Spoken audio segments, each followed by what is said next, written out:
যতই এগিয়ে আসছে বিধানসভা ভোট, ততই পারদ চড়ছে, ততই আস্তে আস্তে রাজনৈতিক উত্তাপ বাড়ছে।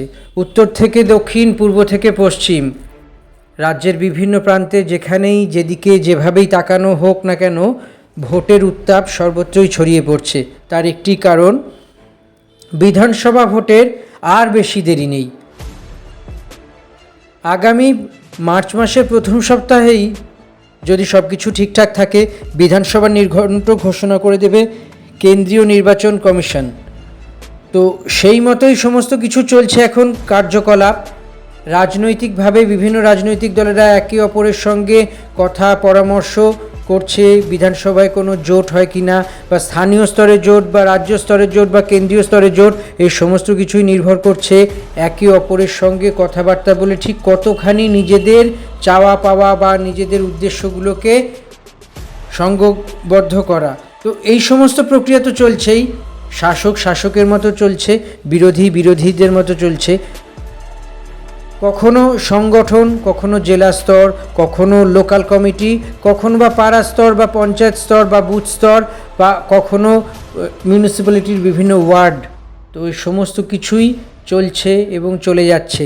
কীভাবে, কীরকম করে ভোটের আগে বা পরে পরিস্থিতি তৈরি হচ্ছে এবং কোন দলের কতটা প্রিপারেশান, কোন দল আসন কতটা কি পাবে, আগের বছরের বা আগের বছর বলতে 2021-এর বিধানসভা ভোটে যেই আসনে জয়লাভ করেছিল সমস্ত দলেরই, শাসক হোক বিরোধী, সমস্ত দলের প্রাথমিক টার্গেট হলো সেই আসনগুলোকে রক্ষা করে নতুন আসনের দিকে ঝাঁপানো। এই সমস্ত কিছুই এখন চলছে, এই সমস্ত কিছুই এখন চলবে। এই বিষয়গুলো নিয়ে নানা ধরনের কার্যকলাপ, অ্যাক্টিভিটি এবং প্রচার, পাল্টা প্রচার, মিটিং মিছিল, বিভিন্ন স্থানীয় স্তরের নেতা, রাজ্য স্তরের নেতা এবং জাতীয় স্তরের নেতাদের সঙ্গে বসে আলাপ আলোচনা, রণনীতি তৈরি, প্রচারের অভিমুখ, প্রচারের বিষয়, প্রচারের সময় কি কি করা যেতে পারে এবং প্রচারের জন্য এফেক্টিভ সমস্ত কিছু। তো বিরোধীরা বিরোধীদের মতো, সরকারি দল অর্থাৎ তৃণমূল কংগ্রেসের মতো করে এই প্রস্তুতি তৈরি করছে। সম্প্রতি রাজ্য বাজেটে রাজ্যের অর্থ প্রতিমন্ত্রী চন্দ্রিমা ভট্টাচার্য অন্য সমস্ত যে রাজ্য সরকারের প্রকল্প আছে, স্বাস্থ্যসাথী হোক, সে কন্যাশ্রী হোক, সে সবুজ সাথী হোক, অথবা লক্ষ্মীর ভাণ্ডার হোক, বেকার ভাতা হোক, বিধবা ভাতা হোক, যাভাবেই হোক, তার সঙ্গে জুড়ে দিয়েছে আরও একটি যুগান্তকারী প্রকল্প। সেটি হলো যুবসাথী, বাংলার যুবসাথী। এই যুবসাথী প্রকল্পে প্রথম দিন অর্থাৎ রবিবার যে ক্যাম্প হয়েছিল, সে প্রথম দিনেই 5 লক্ষের বেশি আবেদনপত্র জমা পড়েছে। এতদিন লক্ষ্মীর ভাণ্ডারকে কেন্দ্র করে তৃণমূল সংখ্যালঘু ভোট এবং লক্ষ্মীর ভাণ্ডারকে কেন্দ্র করে মহিলা ভোটকে সংরক্ষিত করেছে। এবার যুবসাথী প্রকল্পের মাধ্যমে পুরুষ ভোটকেও একত্রিত করতে চাইছে। তাই এই যুবসাথী প্রকল্পের বিষয়বস্তুটা কি? বিষয়বস্তু এটাই হলো যে শিক্ষিত, কম করে মাধ্যমিক যোগ্যতা সম্পন্ন কোনো যুবক বা যুবতী এই প্রকল্পের আওতায় আসতে পারেন, এই প্রকল্পের জন্য আবেদন করতে পারেন। তবে হ্যাঁ, একটি বিষয় মাথায় রাখতে হবে, এই প্রকল্পে আবেদন করতে গেলে সেই যুবক যুবতী কোনো চাকরি বাকরি করলে তো হবেই না, একই সঙ্গে রাজ্য সরকারের অন্য কোনো যদি সুযোগ সুবিধে পেয়ে থাকেন প্রকল্পের, তা নিলেও হবে না। যেমন মহিলাদের মধ্যে যদি কেউ লক্ষ্মীর ভাণ্ডার নিয়ে থাকেন, তিনি এই ক্ষেত্রে আবেদন করতে পারবেন না। তেমন অন্য কিছু প্রকল্পের সঙ্গে যারা অন্যরা যুক্ত আছেন, তারাও সরকারি সুবিধে যদি আগে পেয়ে থাকেন, এবার আর সেই সুযোগ পাবেন না। তো সব মিলিয়ে বলা যেতে পারে বিধানসভা ভোটের আগে এবার সবথেকে বড় বিষয় হলো যে আরও নানান দিক তৈরি হচ্ছে, আরও নানান দিকের সঙ্গে নানান সংঘবদ্ধ বিষয় আসছে। তো ভোট তো পাখির চোখ, এই ভোটকে কেন্দ্র করেই বিশেষত রাজ্যের শাসক দল তৃণমূল কংগ্রেস ভাবছে যে চতুর্থবার মমতা বন্দ্যোপাধ্যায়ের নেতৃত্বে তৃণমূল কংগ্রেস পশ্চিমবঙ্গে অর্থাৎ রাজ্যে ক্ষমতায় আসবে।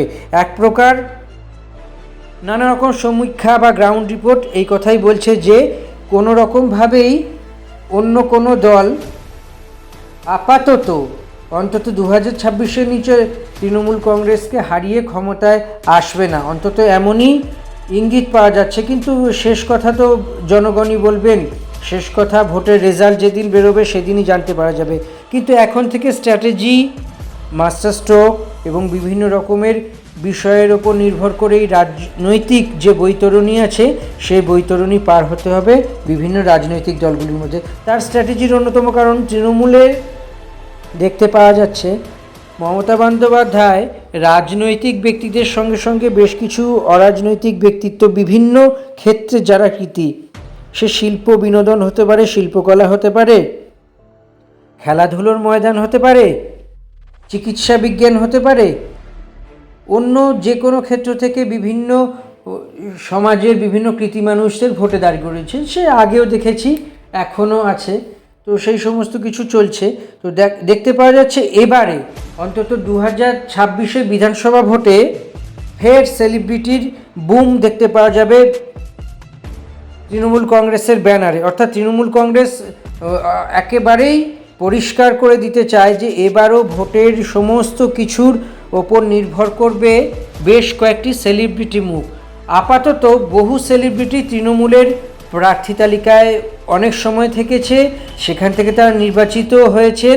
এবার 5টি নতুন সেলিব্রিটি তৃণমূলের হয়ে ভোট যুদ্ধে ঝাঁপাতে পারে, অন্তত সম্ভাবনা এমনই দাঁড়াচ্ছে। সেই 5টি মুখ কে কে? প্রথমত এক সিনিয়র অভিনেতা, জনপ্রিয় অভিনেতা, কিংবদন্তি অভিনেতা, যাকে বাংলার সমস্ত মানুষ ভালোবাসেন, যার নামে কোনো খারাপ রেকর্ড নেই এবং যার নামে কোনো রকমের মানুষের মধ্যে দ্বিমত নেই যে কি হবে না হবে, কি হতে পারে না হতে পারে। ইনাকে যদি নেওয়া যায় তো সেক্ষেত্রে বলা যেতে পারে তৃণমূল কংগ্রেসের ব্যানারে এবার ভোট যুদ্ধ লড়তে পারেন অভিনেতা এবং প্রাক্তন কলকাতার শেরিফ রঞ্জিত মল্লিক। এই মতনভাবেই তৃণমূল রঞ্জিত মল্লিককে সম্ভবত প্রস্তাব দিয়েছে এবং এখনও পর্যালোচনা চলছে। হয়তো তেমন কিছু হলে রঞ্জিত মল্লিক দাঁড়াতে পারেন তৃণমূলের হয়ে কোনো একটা আসনে। এবার আসে যায় দ্বিতীয় ব্যক্তি। দ্বিতীয় হলো অত্যন্ত জনপ্রিয় এক সিঙ্গার, জনপ্রিয় এক গায়িকা, যিনি ইতিমধ্যে বেশ নাম করেছেন এবং তার কয়েকটি গান অত্যন্তভাবে মন ছুঁয়েছে সবার। তার ব্যক্তিগত জীবন নিয়েও বিশেষ কোনো চর্চা নেই, কুৎসা নেই, বা তাকে নিয়ে নানা ধরনের যে গসিপ হয় সেই গসিপও নেই। তিনি আর কেউ নন, তিনি অত্যন্ত বিখ্যাত সঙ্গীত শিল্পী ইমন চক্রবর্তী। সম্প্রতি সরকারি বিভিন্ন অনুষ্ঠানে ইমন চক্রবর্তীকে দেখা গিয়েছে এবং রাজ্য সরকার সম্পর্কিত অনেক বিষয়ে অনেক ইতিবাচক কথা বলেছেন। মনে করা হচ্ছে সেই ইমন চক্রবর্তীকে এবারে প্রার্থী করা যেতে পারে বা প্রার্থী করা হতে পারে তৃণমূলের পক্ষ থেকে। তো সব মিলিয়ে বলা যেতে পারে এবারের ভোটে যদি ইমন চক্রবর্তীকে তৃণমূল হয়ে দাঁড়াতে দেখা যায় তাহলে অবাক হওয়া যাবে না। এরপরে নাম্বার 3 হলো রঞ্জিত মল্লিকের সুকন্যা অর্থাৎ কোয়েল মল্লিক। কোয়েল মল্লিককেও সম্ভবত যা খবর প্রস্তাব দেওয়া হয়েছে, কোয়েল মল্লিক রাজনীতির ময়দানে নামবেন কি নামবেন না, বা বিধানসভা ভোটে প্রার্থী হবেন কি হবেন না, এই বিষয়টি এখনও পর্যন্ত পেন্ডিং আছে। কিন্তু মনে করা হচ্ছে যে বেশ ইতিবাচক দিকেই কথাবার্তা হয়েছে। ফলত রঞ্জিত মল্লিকের